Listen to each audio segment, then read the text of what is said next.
Hello అండి. ఈరోజు మన వీడియోలో జుట్టు రాలడాన్ని తగ్గించి, జుట్టుని కుదుళ్ళ నుంచి నల్లగా, ఒత్తుగా పెంచే ఒక అద్భుతమైన కలోంజీ హెయిర్ ఆయిల్‌ని ఇంట్లోనే చాలా ఈజీగా, పర్ఫెక్ట్‌గా ఎలా ప్రిపేర్ చేసుకోవాలో చూద్దాం. ఈ ఆయిల్‌లో మనం వాడే పదార్థాలన్నీ జుట్టుకి ఎంతో మేలు చేస్తాయి. ఇప్పుడు ఆ ప్రాసెస్ ఏంటో చూద్దామా? Welcome to my channel. ముందుగా దీనికోసం నేను ఇక్కడ ఒక బౌల్ తీసుకొని దానిలో 2 స్పూన్స్ వరకి కలోంజీ సీడ్స్ తీసుకున్నాను. ఈ కలోంజీ సీడ్స్ చూసారా ఎలా ఉన్నాయో? చిన్నగా నువ్వుల్లాగా కనిపిస్తున్నాయి కదా! ఇవి బ్లాక్ కలర్‌లో మనకి అన్ని సూపర్ మార్కెట్‌లో, కిరాణా స్టోర్స్‌లో కూడా మనకి ఈజీగా దొరుకుతాయి. ఈ కలోంజీ సీడ్స్‌లో హెయిర్‌కి సంబంధించి అయితే ఎన్నో బెనిఫిట్స్ ఉంటాయి. ముఖ్యంగా చెప్పాలంటే హెయిర్ ఫాల్‌ని తగ్గిస్తుంది. హెయిర్‌ని సిల్కీగా, షైనీగా ఉంచడానికి కూడా ఈ కలోంజీ సీడ్స్ బాగా యూజ్ అవుతాయి. స్ప్లిట్ ఎండ్స్‌ని కూడా రికవర్ చేయడానికి యూజ్ అవుతాయి.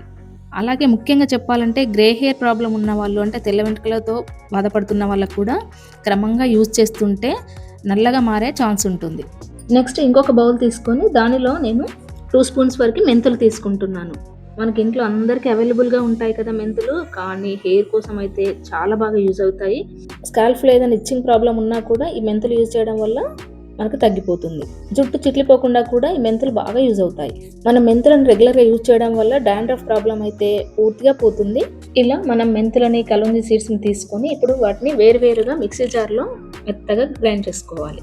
2 ఒకేసారి చేయకూడదు. ఎందుకంటే మెంతులు కొంచెం గ్రైండ్ కావడానికి టైం పడుతుంది కదా! ముందుగా అయితే ఇక్కడ నేను మిక్సీ జార్ తీసుకొని దానిలో కలోంజీ సీడ్స్ వేసుకుంటున్నాను. చూసారా ఇక్కడ మనకు మెత్తని పౌడర్‌లా వచ్చేసింది. మనం ఇక్కడ డైరెక్ట్‌గా సీడ్స్‌లా వేసుకొని ఆయిల్ ప్రిపేర్ చేసుకునే కంటే కూడా ఇలా పౌడర్‌లా చేసుకుంటే బెటర్ రిజల్ట్ ఉంటుందన్నమాట. ఆయిల్‌లో మంచిగా కలిసిపోతాయి కదా! ఇలా గ్రైండ్ చేసుకున్న దాన్ని ఒక బౌల్‌లోకి తీసి పెట్టుకోవాలి. నెక్స్ట్ ఇప్పుడు మనం మెంతులను కూడా మిక్సీ జార్‌లో వేసుకొని మెత్తని పౌడర్‌లా గ్రైండ్ చేసుకోవాలి. చూడండి ఇక్కడ మనకు మెంతులు కూడా మెత్తగా పౌడర్‌లా వచ్చేసింది. ఇలా 2 కూడా పౌడర్‌లా గ్రైండ్ చేసి పక్కన పెట్టుకున్న తర్వాత ఇప్పుడు ఒక బౌల్ తీసుకొని దానిలో కోకోనట్ ఆయిల్ తీసుకోవాలి. ఇక్కడ నేనైతే పారాషూట్ ఆయిల్ తీసుకుంటున్నాను. మీరు యూజ్ చేసే హెయిర్ ఆయిల్ అయినా, మీరు పట్టించుకున్న కొబ్బరి నూనె అయినా పర్లేదు, యూజ్ చేయొచ్చు. నేను ఇక్కడ 100 ml వరకు ఆయిల్ తీసుకున్నాను. ఇలా ఆయిల్ తీసుకున్న తర్వాత దీనిలో క్యాస్టర్ ఆయిల్ కూడా 2 టేబుల్ స్పూన్ వరకు వేసుకోవాలి. ఈ ఆముదం నూనె కూడా మనకి చాలా బాగా యూజ్ అవుతుందండి. ఇది జుట్టు ఒత్తుగా పెరగడానికి యూజ్ అవుతుంది. డ్రై హెయిర్ ఉన్న వాళ్ళకు కూడా బెస్ట్ కండిషనర్‌లా పనిచేస్తుంది. జుట్టు పలచబడిన చోట కొత్త వెంట్రుకలు రావడానికి కూడా ఈ ఆముదం నూనె బాగా హెల్ప్ అవుతుంది. ఇలా ఆయిల్ వేసుకున్న తర్వాత మనం ఇంతకుముందు గ్రైండ్ చేసి పెట్టుకున్న కలోంజీ సీడ్స్ పౌడర్‌ని, అలాగే మెంతి పౌడర్‌ని కూడా దీనిలో వేసుకొని ఆయిల్‌లో మంచిగా మిక్స్ అయ్యేంత వరకు కలుపుకోవాలి. ఈ 2 పౌడర్‌లు కూడా ఆయిల్‌లో మంచిగా మిక్స్ కావాలి.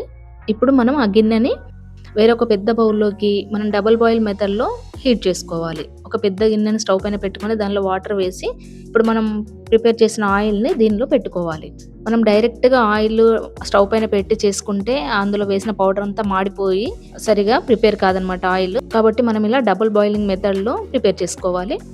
ఇలా వాటర్ హీట్ అవుతున్న కొద్దీ మనం ఆయిల్‌ని కూడా స్పూన్‌తో కలుపుతూ ఉండాలి. దాదాపు దీనికి ఎక్కువ టైం కూడా పట్టదు. మనకి 10-15 మినిట్స్ లోపే మనకి ఆయిల్ ప్రిపేర్ అయిపోతుంది. చూడండి ఇక్కడ కలుపుతూ ఉంటే కొద్ది కొద్దిగా ఆయిల్ కూడా కలర్ లైట్‌గా చేంజ్ అవుతుంది కదా! ఇలా ఒక 5 మినిట్స్ ఇలా కలుపుకుంటూ ఉండగానే మనకు పైన నురుగులా వస్తుంది. ఇప్పుడు ఆయిల్ మంచిగా హీట్ అవుతుందన్నమాట. నిజంగా అండి ఇలా మనం ఇంట్లోనే ఆయిల్ ప్రిపేర్ చేసుకొని కనుక రెగ్యులర్‌గా వారానికి 2 సార్లు యూజ్ చేసామనుకోండి, హెయిర్ గ్రోత్ పెరుగుతుంది, సిల్కీగా, షైనీగా, ఇంకా మెయిన్‌గా చెప్పాలంటే గ్రే హెయిర్ ఉన్న వాళ్ళకి కూడా బెస్ట్ అని చెప్పొచ్చు. ఇలా మీరు 2, 3 నెలలు రెగ్యులర్‌గా వాడి చూడండి. మీకు రిజల్ట్ మీరే గమనిస్తారు.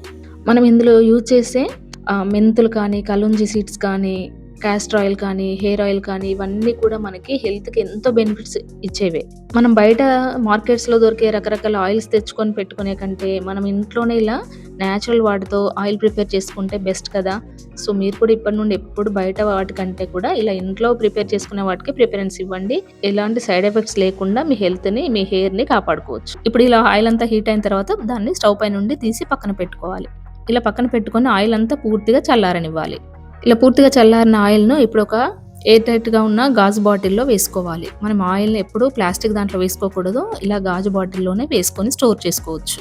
మనకి ఇలా ఇంట్లో ఎంత క్వాంటిటీ కావాలనుకుంటే అంత క్వాంటిటీ చేసి పెట్టుకోవచ్చు. కానీ ఇప్పుడు ఇది ఎలా యూజ్ చేయాలో తెలుసా? డైరెక్ట్‌గా ఇలా బాటిల్‌లో వేసుకొని మనం బౌల్‌లోకి తీసుకొని కొద్ది కొద్దిగా అప్లై చేసుకోకూడదు.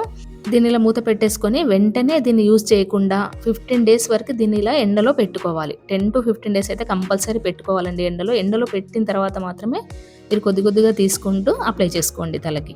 ఇలా పెట్టడం వల్ల మెంతులు, కలోంజీ సీడ్స్ ఆయిల్‌లో అన్నీ కూడా బాగా కలిసిపోయి మనకి ఆయిల్ అనేది పర్ఫెక్ట్‌గా యూజ్ అవుతుంది. డైరెక్ట్‌గా పెట్టారనుకోండి నార్మల్ కోకోనట్ ఆయిల్ పెట్టుకున్నట్టుగానే ఉంటుంది. సో, ఇలా ఎండలో పెట్టిన తర్వాత దాన్ని కొద్ది కొద్దిగా ఇలా ఒక బౌల్‌లోకి తీసుకుంటూ, చేతికి ఇలా రాసుకుంటూ తలలో స్కాల్ఫ్‌కి అంటే విధంగా పెట్టండి. ఇప్పుడు మనకు బెనిఫిట్స్ కూడా ఎక్కువగా ఉంటాయి.